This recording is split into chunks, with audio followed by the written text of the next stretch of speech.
Good afternoon, everyone. This is my report about industrial ecology and cleaner production. Overview of the topic. Industrial ecology focuses on sustainable industrial systems, reduce waste, reuses resources, minimizes environmental impact. Industrial ecology studies material and energy flow, mimics natural ecosystems, waste become input for another process.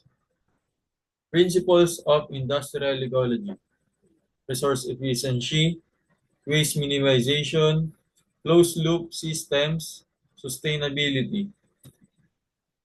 Life Cycle Assessment or LCA evaluates environmental impact of a product across its life cycle. Stage of LCA: raw materials, manufacturing, distribution, use, disposal, and recycling. Cleaner production prevents waste and emission during production.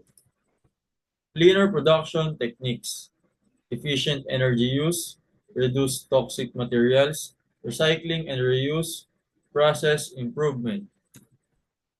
Application in industry, manufacturing, energy sector, waste management, sustainable design.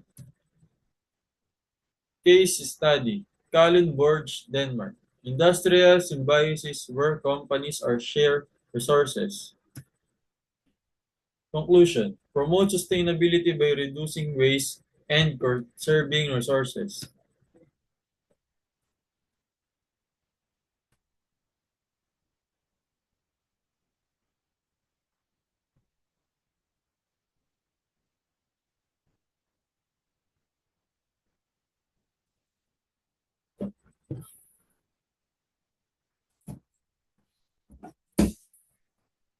Okay.